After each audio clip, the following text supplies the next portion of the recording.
to an art-filled corner of the internet. We're thrilled to have you here.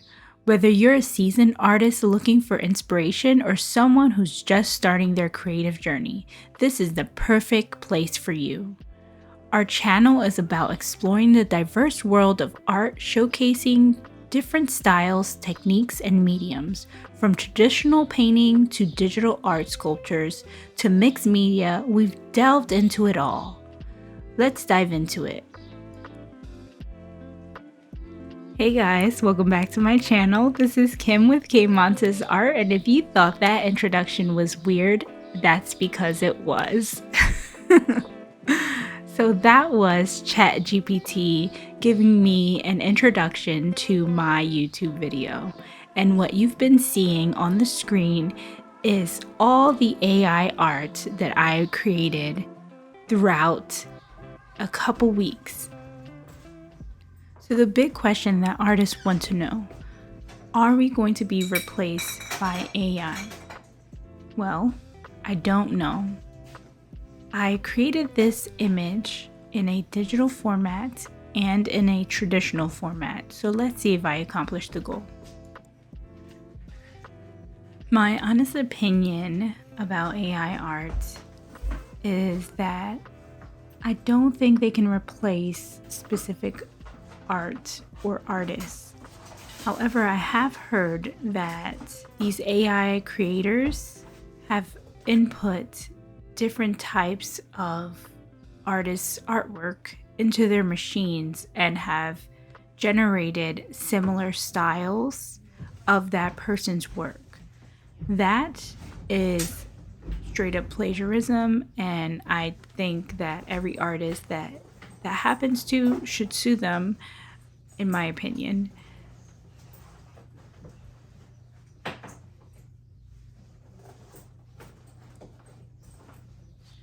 Another thought of mine is that I see AI as an artist itself, and some of the things that it generates, I personally wouldn't create or wouldn't ever put together.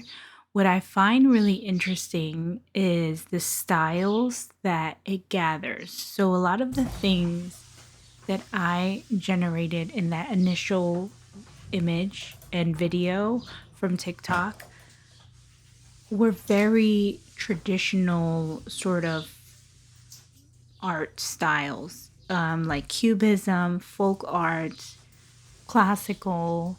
There were very specific art styles that were generated, and it makes me wonder what they input into these machines to be able to create such specific styles. And the reason I say that is because I tried several different creating machines, and they all sort of produce very similar images in style era. So I don't know. I don't know about this AI art. I really do think it's fun.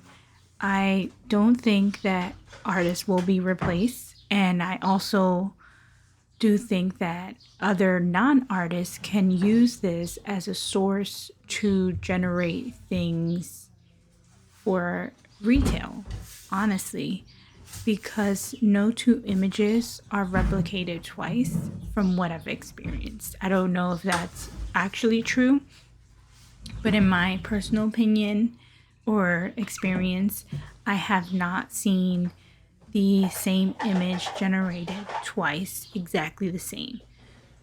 So with that being said, even though things may look similar, they're not technically recreated. So you could use that and, sell things with. From what I've seen other YouTubers have generated thousands of dollars based off of one AI image. So that could be another source of revenue. You never know. So let's dive into this painting. I had a lot of fun with this one. It was really challenging because I'm not a portrait painter.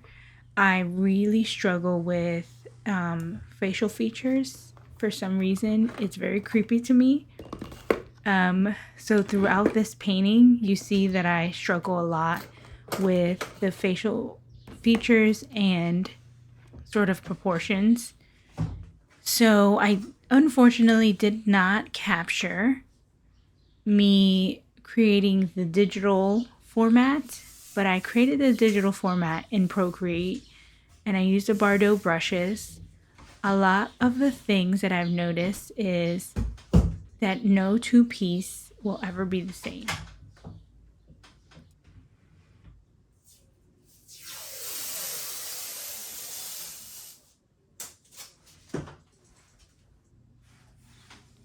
So here's the digital painting that I created with Procreate.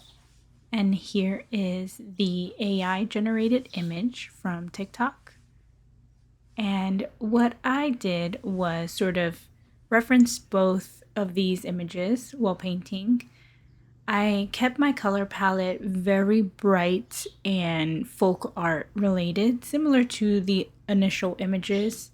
So the main focus in these images were the skin tones that had a lot of pink, the shirt that was very yellow, and sort of the eye and lip that was the main focus of the entire image.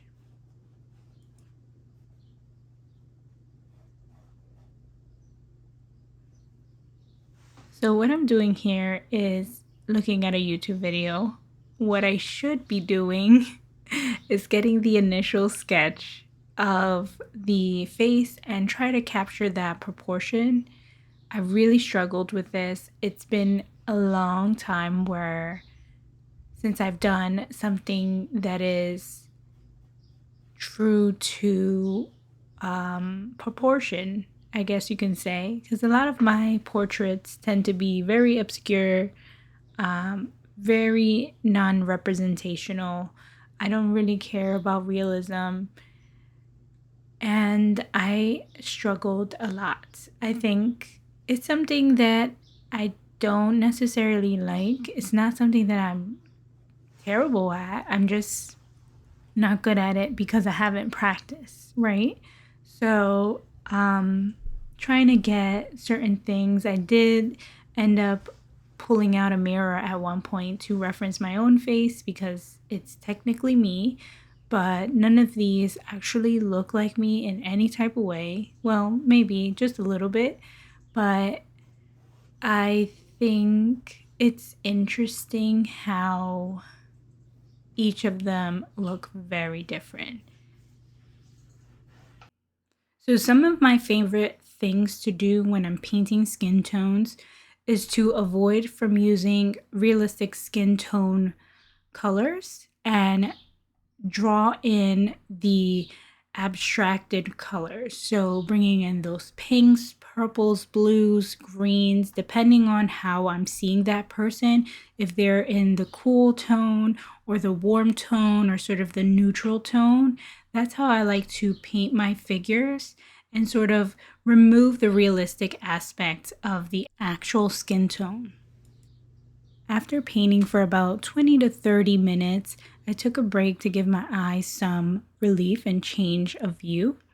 And let's just admire my beautiful flowers. I harvest these from my front garden, my hydrangeas, my roses, and my peonies. I am so excited for my flower garden. I look forward to growing more next year. I wanted to take this time to thank all of you that watch my videos as a new artist on YouTube.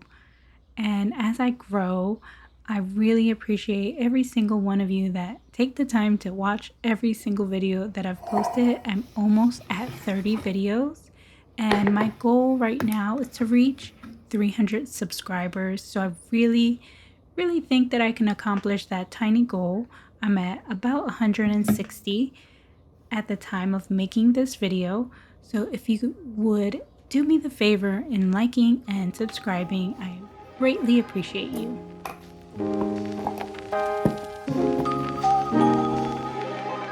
I I think it's really important to take a break from your paintings, to give yourself some time away from that painting, especially if you've been seeing it and working on it for several minutes and hours. I really felt refreshed after, refueling, of course, and eating. And just, I think I took maybe an hour away from this painting, and it helped me to see that her eye was a little off and her nose was too far down. So I was able to adjust some of the things, and it also gave me a break from my back. So when I'm painting on a chair or standing, I get a lot of pain in my upper back and neck. So that is part of the reason why I do like to sit on the floor to relieve some of that pain.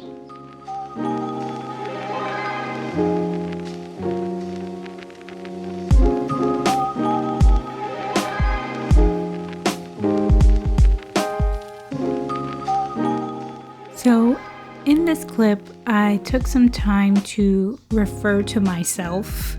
I think I was getting a little lost in some of the features of the face, and I took the mirror and I stared at myself for about 5 minutes because I needed to figure out the distance between an eye and the nose and the lips. And I kind of maneuvered the nose to be a little bit higher up. I didn't want to mess with the eye so much in its location, so I kind of just let that be the guide to better fit the nose and the mouth, and I kind of adjusted things as that went along. As things started to develop, I realized how different all three portraits looked. I definitely have a particular style with digital painting compared to traditional painting. Some of the paint that I used were heavy body acrylic paints, and the particular brand that I'm using is the Master Touch Hobby Lobby brand. Nothing special, nothing particular about it. It was just more affordable for me.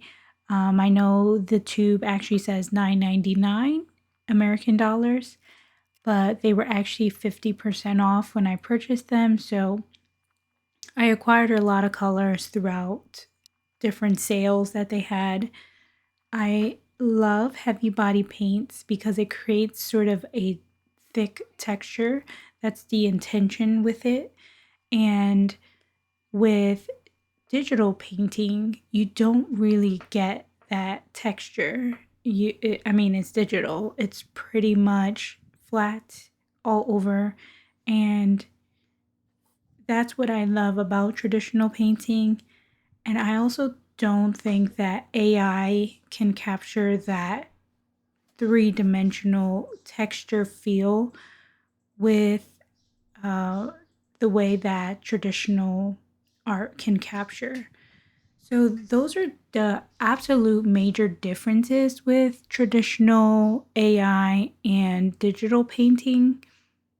I do think they're all still very different, and it's a great thing. So being able to have something that is different yet the same in so many ways is unique. So is AI actually going to take away art and artists and replace us? I don't think so.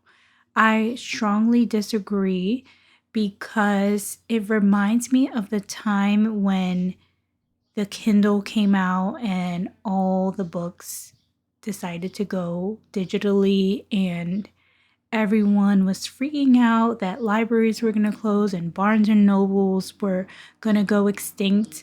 But what ended up happening was that people were accommodated. They were starting to realize that some people prefer physical books over digital books.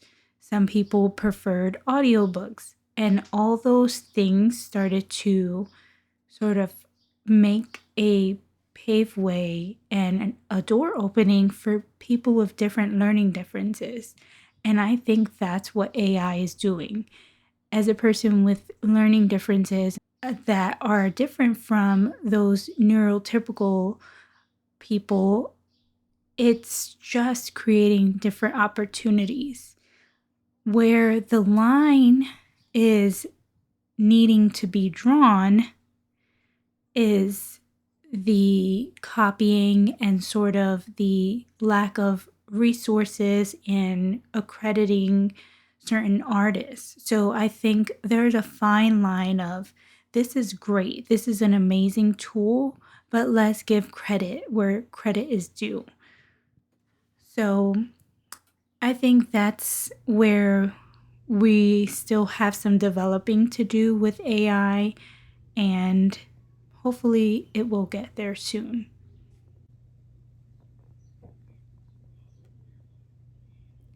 Here's a final reveal.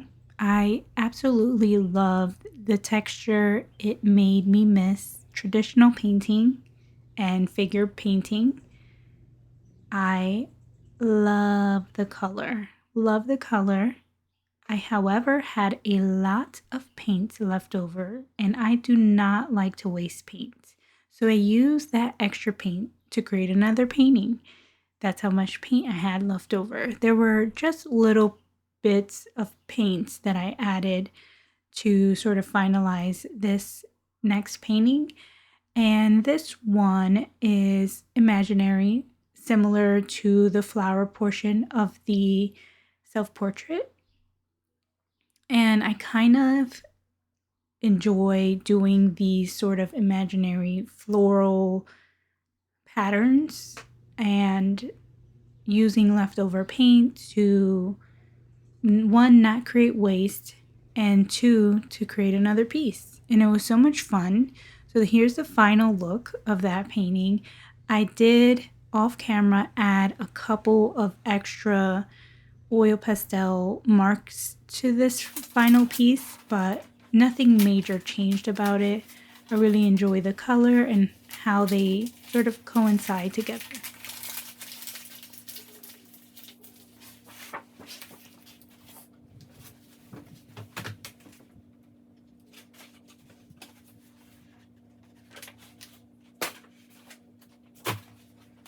This conversation has been super fun to think about the future of art and where we're going, where we are, and where we've been. And I really am super excited to get deeper into AI art.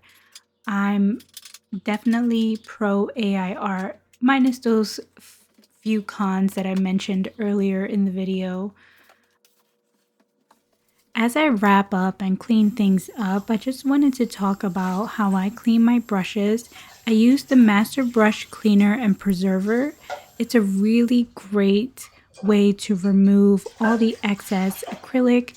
It does remove oil paint and also watercolor stains. I definitely recommend it. It sort of acts as a soap, and it really does a good job at preserving your brushes. It is really important to take care of your brushes, especially your expensive ones.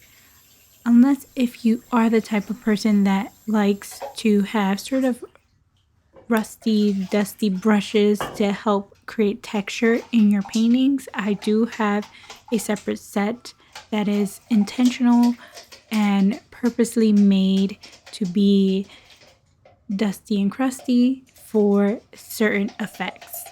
And that is totally fine. If that's your mission, then by all means, ruin your brushes. I'm here for it. And again, that is the Master Brush Cleaner and Preserver that I'm using. So if you really enjoyed this conversation about art and AI, artificial intelligence versus artists versus digital, let me know what you think. Is AI going to take over and erase every artist in the world? Do you think that they're going to live separately as different artists? Are people going to grow and sort of use AI as a tool and a medium potentially? I would love to know your thoughts. again, thank you for watching this video. And as always, like and subscribe. I am close to getting to 30 videos on this channel, and I have grown significantly, and I really appreciate every single one of you that have watched every video. I'm still tiny, but I have so much potential to grow. So by liking and subscribing, I hope to establish my future goals as an artist, and I appreciate every single one of you and all your love that you've provided to this channel. So stay tuned for the next one and enjoy the rest of the video.